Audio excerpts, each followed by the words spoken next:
period, right? So, 16th and 17th century English drama, what is known as Renaissance English drama or early modern English drama, and also Tudor Stuart drama, because Tudor Stuart meaning the monarchies in power at the time, right? Obviously, Elizabeth being of the Tudor dynasty, and James I being of the Stuart dynasty, and those two monarchical dynasties those are the two monarchs who are reigning during Shakespeare's career, right? I have preference for the title of Tudor Stuart because I think that with early modernity or Renaissance, you're sort of looking at terms that are, basically inventions of the 19th and 20th century, and they give us a way of looking back at certain phenomenon, right? The idea of modern, looking back to what is early modern, right? And the Renaissance is a term that comes into use in the 19th century, so it is a product of the 19th century to describe what we know as a rebirth or a sort of a refinding of interest in classical literature, classical works of art, and how that renewed interest sort of affects the art and the literature and everything that we see in the 16th and the 17th century. Tudor Stuart drama sort of gives us a way of thinking about drama as part of a larger historical trend, right? Positioning drama within the politics of the time, within the reigns of particular kings, right? And that's also not necessarily a perfect categorization, simply because Tudor drama is not necessarily wholly different from Stuart drama. There's no, transition in the way drama is done or anything like that. But so I mean, any of those classifications have their merits, but they also have their limitations. I guess I prefer Tudor Stuart drama because I have a preference for looking at things from a historical and a political lens, right? But that's my particular preference. But the things that I want you to keep in mind about drama in Shakespeare's era are as follows. The first being that early modern drama is heavily influenced by classical texts. And I don't just mean classical plays, right? So when I mean classical, I'm talking about antiquity, particularly Roman drama. And Roman comedy has a tremendous influence on early modern English drama for a couple of reasons. One being that if you were a young boy in Tudor era England and you received a grammar school education, as Shakespeare, we believe, did, right? You would receive an education in what is called the trivium, so grammar, logic, and rhetoric, right? And you would also read and translate Latin texts. So you would read texts in the original Latin, translate them into English, and then translate the English back into Latin, what was called double translation, right? And this is a practice that anybody who went through a Elizabethan or even a Jacobean grammar school would have to do, right? And this is where students and early modern playwrights encountered the Roman comedies of Terence and Plautus, and so they were tasked with translating these comedies, right? And they would also translate a lot of other Latin texts, perhaps the Aeneid or Ovid's Metamorphoses, things like that.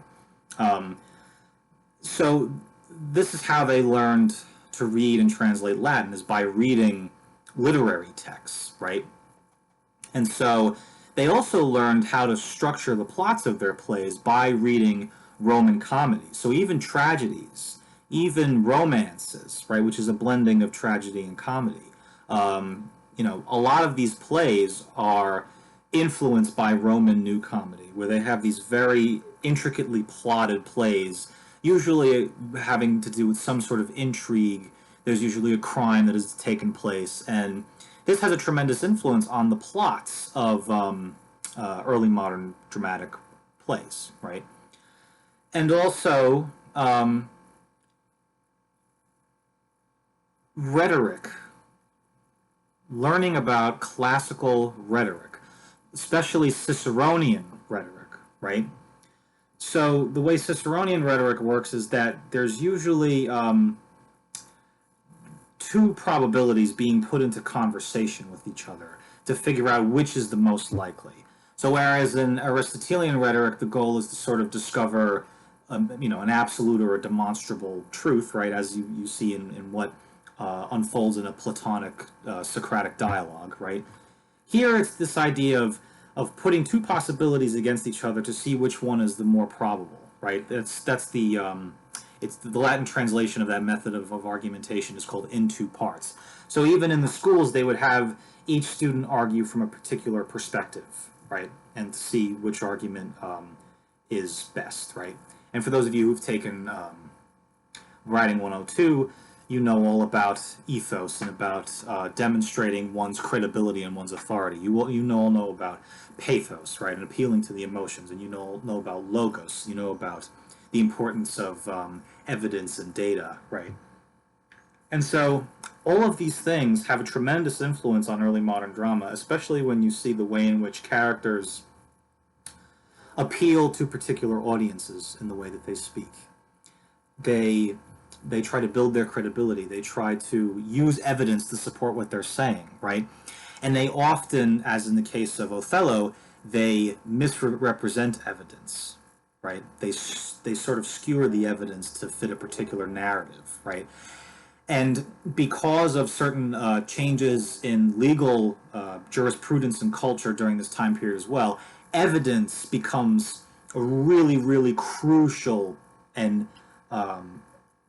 element of early modern drama, something that moves the plot along. Evidence is something that's key in Titus Andronicus. Evidence is something that's key in Othello, even in Macbeth, and even in King Lear, right? As Edmund provides Gloucester with the written evidence of his brother's treachery, which is fake, right? So early modern playwrights like Shakespeare and also somebody like Ben Jonson, who's a contemporary, they're very concerned, or their drama is very concerned with the art of speaking, with the art of persuasion, and also with the use of evidence, and also the misuse of evidence, and the way that speakers are able to gain trust, even though they have more treacherous designs, right? Like an Iago is somebody who is a very eloquent speaker, and he knows how to use the trust that he has built with Othello and others in order to mislead them. And he also knows how to use evidence in a way that is misleading and treacherous. But people trust him because they trust his credibility, right? And Macbeth is also a play where you see, if the witch's prophecies are some sort of evidence of something, right? How those prophecies are read and interpreted and also misinterpreted. Hamlet also provides examples of this as well, right? So the use of rhetoric and the use of evidence and the misuse of rhetoric and the misuse of evidence are all certainly very, very key, right? And, early modern drama is also, acting in conversation with drama that's happening on the continent, right, in Europe, right? And early modern drama is also very much influenced by earlier English dramatic traditions, right? Before there were permanent, fixed playhouses like the Red Lion in 1567 or the Theater in 1576. You had these traveling playing companies who were usually protected by royal patronage, right? And they would go to certain towns and they would go to, certain households and they would perform. And then if they performed well, they would get some sort of a monetary compensation, right? And a lot of these plays were what are called morality plays. And this is where you kind of get a sense of the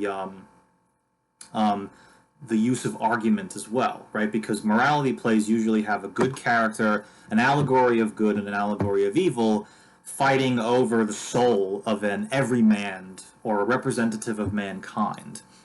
And the evil character is usually called the Vice, and the Vice is a character that shows up in Othello. Iago is a Vice character. Richard III is a Vice character.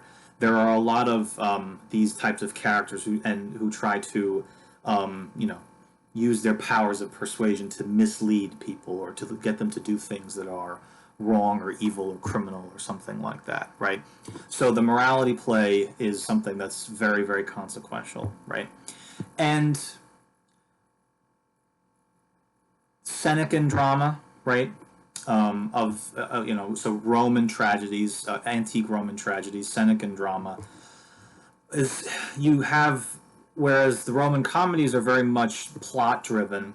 Senecan tragedies have characters sort of you know, engaging in the act of soliloquy, right, and sort of revealing to you their, you know, their passions and their emotions and their, you know, their struggles with these things, right. So there's that Senecan interiority and the intricate plotting of Roman comedies that comes together, and you find that influence in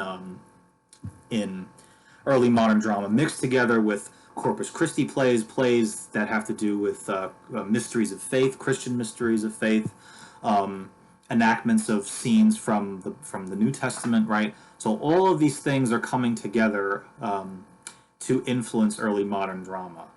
And, you know, as far, you know, to just say one more thing about the influence of rhetoric, usually when a character you think is giving you a picture of their interior self, what they are doing is engaging in the kind of rhetorical exercises they would have been expected to do at school, right?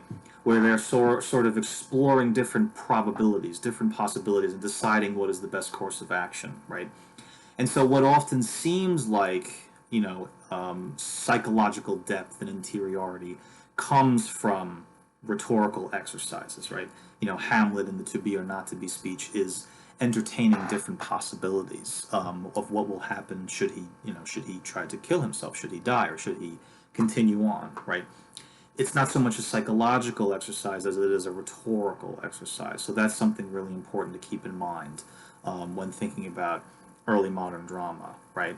And, you know, there's also the, you know, the humanist education, as I mentioned, has a tremendous influence, right? This idea of the, you know, the capacity or the potential of the individual. You see that, you know, played out time and time and time again in ways that are, you know, celebratory, and also they're also critical, right? So those basically concomitants of influences that I've just laid out are very, very much part of early modern English drama. Another thing you have to remember about early modern English drama is that it's collaborative, right? So this idea that, you know, a playwright would be sitting, you know, locked in their room with the candle and the wax, you know, melting, and, you know, furiously writing away a play all by themselves, that's not how drama in the period works. And that's also really not how drama today works, right? You know, Shakespeare was a member of, you know, the Lord Chamberlain's men, which eventually became the King's men under the patronage of James I, right? And so playwrights would collaborate with each other. They would write for a group of actors. They, you know, Shakespeare would write his big roles like the, you know, King Lear and Hamlet for an actor like Richard Burbage. So he would write the parts with particular actors in mind, right? He also collaborated on plays with other playwrights. He collaborated with Christopher Marlowe for Henry VI, Part 1. You know, scenes from Macbeth may have been written by Thomas Middleton, who was another playwright during that period. He collaborated on a play about the life of Sir Thomas More with other playwrights that were operating at that time. And, you know, plays were often put together. They had basically, you know, different writers working on one play. They would have a plot, and each writer would be in charge of writing a particular act or a particular scene, right? So a number of different playwrights would have their hands on a particular play. And then, you know, something that we now know of as actors' parts or actors' roles, that those words come from this idea that when actors were given their lines, they were given a piece of the script. They weren't given the entire script. They were given a part of the script, and the part was usually presented on a roll of paper. So they were given their role, right? And they didn't have directors like an Elia Kazan or somebody like that. They didn't have directors, but they had prompters. People who would basically act as stage managers. And they, there were, a number of different staff in the who would work for the playing company, right? So all of this is collaboration, and most of the plays that you've read from this period are influenced by earlier plays, or they're influenced by earlier stories, right? There is a King Lear before Shakespeare's King Lear. There is a Hamlet before Shakespeare's Hamlet, right? He is rewriting, basically, plays that had already been performed on the early modern stage. And what he does with them is something I'll get to toward the end of this discussion. But they are constantly adapting and reworking and restaging plays that had come before them, right?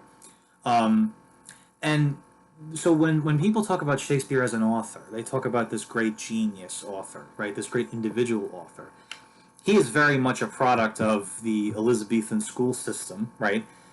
We believe that he attended grammar school in his native Stratford, right? So we believe that he learned a lot about rhetoric and a lot about classical literature from this experience. The plays themselves betray a tremendous amount of knowledge of English history, the English chronicles, right? Which are themselves representations of history. He clearly had read the Roman new comedies, right?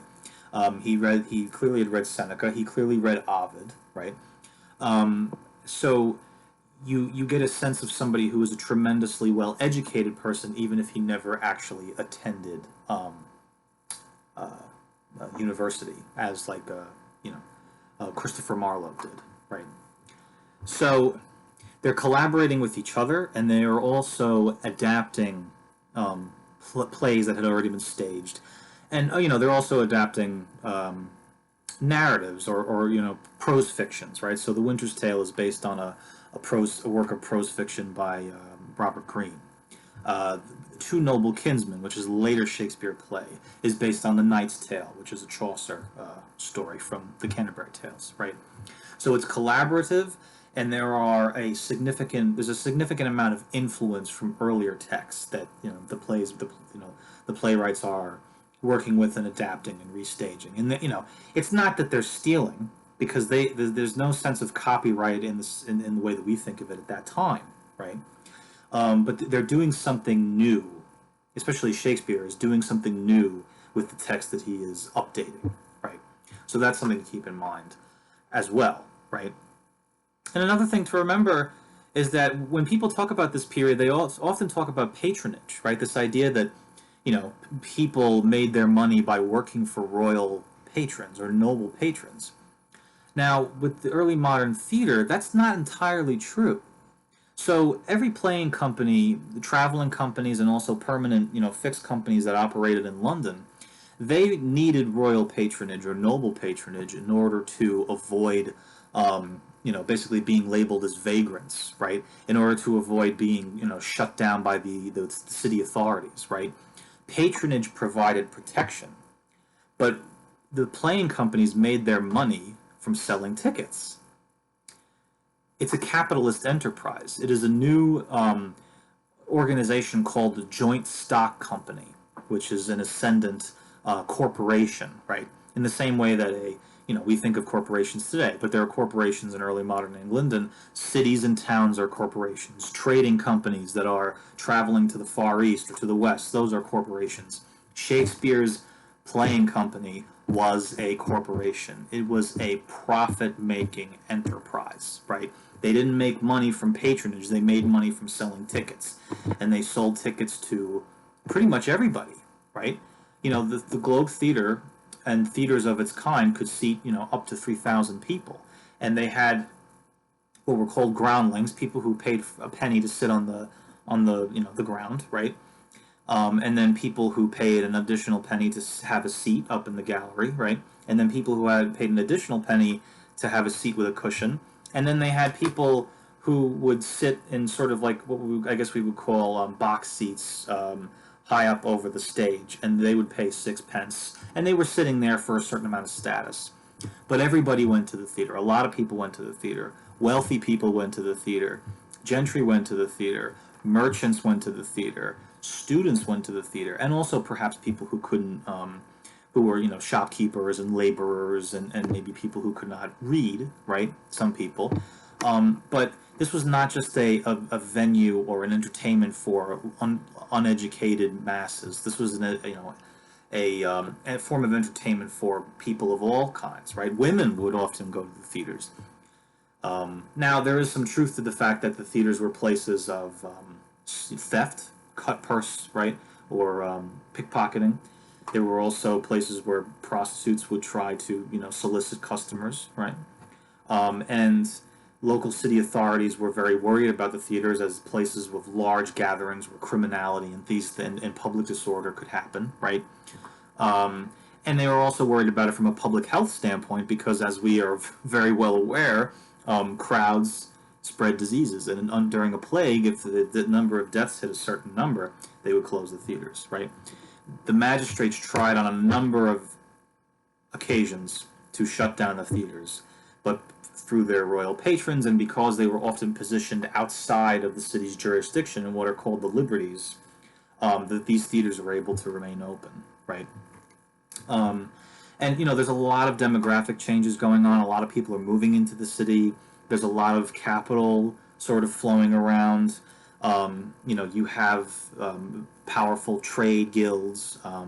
You have, money made from selling lands coming into the city. You have the rise of what is called consumer culture, right? People buying and selling commodities, aside from just the basic needs of subsistence, right? So all of this is happening, and Shakespeare's theater is participating in the transition toward what we now know as capitalism, right? European capitalism, and the basis of American capitalism, right? So these economic changes are excruciatingly important for understanding Shakespeare's plays. And Shakespeare doesn't really write very much about the city of London. He makes some passing references to it in a number of his plays, and they're usually not made, they don't make the city sound very appealing.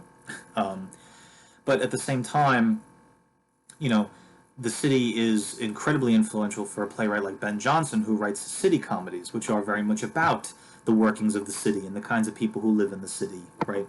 And you also have something like citizen comedies, which are about people who are citizens. They are members of either they own land or they're members of a trade guild. They're members of the tailors or the merchants. They're members of the bricklayers guild. They're members of the grocers guild, right? And a lot of the people who wrote for Shakespeare's company, or who were members of Shakespeare's company, they were part of these professional guilds as well, because that is how one becomes a citizen, is by being a member of one of these guilds. So, those are some of the economic developments that are important to keep in mind. And something about Shakespeare, which a student has asked me recently, why Shakespeare? And I think one of the really important reasons why Shakespeare is not because he was the lone genius, because there are certainly other playwrights operating at that time who are very talented, right? But Shakespeare had a significant amount of success both in his lifetime and after his life, right? And, after his life, he was elevated to the status of the bard, to the status of the greatest writer in the English literary tradition, right?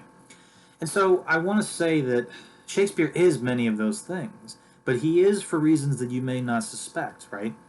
There's something with what Shakespeare does. Shakespeare's not the first person to write a tragedy. He's not the first person to write a revenge tragedy. He's not the first person to write a comedy. He's not the first person to write a tragic comedy, which for Shakespeare is what we would call romances, right?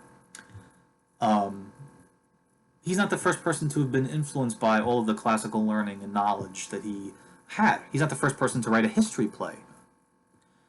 However, Shakespeare is always doing something very interesting with the genres that he's working in. He is blending genres.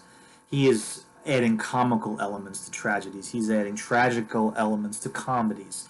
He is pushing the literature to its brink in many ways. He is pushing the genres and the conventions and the laws of these genres, and he is pushing audience expectations to the brink. Right now, he's writing revenge tragedies because people want to see them. Right, he is supplying things that are demanded by a consumer culture, a play-going consumer culture. But the way that he experiments with genres can be found in his sonnets. He does very interesting things with the sonnet structure. Whereas sonnets often move from problem to solution, or question to answer, he often uses that last couplet to, unsettle or upset audience expectations. And he does this with his plays. There are, for example, in The Winter's Tale, the first three acts of that play are tragedy, if taken alone. And yet from that tragedy, he manages to coerce almost a comic, happy conclusion, right? All while sort of letting the audience or the reader know that there's something about tragedies and comedies that is artificial and contrived, right? So he is in many ways exposing the artificial and contrived nature of comedies in plays like Merchant of Venice, where the comic conclusion seems very contrived after everything that's happened to Shylock, for example, or the comic ending to Measure for Measure, in which all of the marriages appear to be coerced. He does seem to be calling attention to the way in which art works to, settle the score and resolve contradictions and resolve problems, but it does so in a way that doesn't seem to be terribly natural. He is calling our attention to many of these things. And he is a playwright of significant ambivalence, because, a play like Macbeth does not end with real closure, because we're anticipating another changing of the regime. A play like Othello does not end with much closure. A play like King Lear ends with little to no closure, right? So he is really resisting a lot of conventions, and he is really playing and experimenting with expectations. He is making decisions about how he is adapting his source material, how he is incorporating classical sources into his works, how he is using a story like the King Lear myth and changing the narrative for very, it seems to be very deliberate and very artistically driven reasons, right? So Shakespeare is very much of his time, and yet, as Ben Jonson says in a poem about him, he is also of all time, right? And I think that the reason why is not because he was necessarily creating, completely novel, new things, but he was doing something very interesting and very new with the genres and the literary traditions that had come before him. And so those are the things, in my mind, that make Shakespeare great. It's not that he's necessarily conjuring stories out of thin air, but it's what he does with his source material. His histories are based on historical chronicles of the English kings, but he's changing and he's doing something different with those stories, right? Same thing with a lot of the tragedies are based on myths, right? But he is changing the story and he's doing something with the myth, right? And he's pushing boundaries. He's pushing artistic boundaries. And his politics are very hard to decipher, because on the one hand, we see very unflattering portraits of kings and priests and nobility, and yet Shakespeare was very careful to sort of toe a line and to sort of navigate the politics of his day. He was never imprisoned for writing anything seditious, unlike some of his contemporaries, right? So there does seem to be a challenge to the status quo in many of his plays, and yet the way in which his plays are resolved attempts to bring back the status quo, but in a way that reminds you how unstable and unsettling these things are, right? And Shakespeare was writing at a time when Elizabeth had no heir, and we didn't know who was going to be the next king. And luckily enough, the next king was able to come to power in a fairly, without much conflict. However, things like that, the uncertainty and the instability of it all, is something that you find in again and again and again in Shakespeare's plays, right? And his tragedies are very political. They are concerned with political subject matter, and bad kings are overthrown, and yet some their successors sometimes are haunted by the memory of having overthrown a king, right? And also, good people are corrupted by power and led to commit horrendous acts, like Macbeth, right? So there's a fascination with power. There's an interest in human nature and how do human beings tick, right? All of those things are there. And King Lear is a meditation on aging, and also a meditation on politics, on dividing one's kingdom, and having a family drama, a family conflict, destroy an entire kingdom, right? And this is something that is played over and over and over again in many of his plays. So all of those things that make Shakespeare great are there, and yet they are very much a product of his education. They're very much a product of the audience that he was writing for, the players he was writing with, right?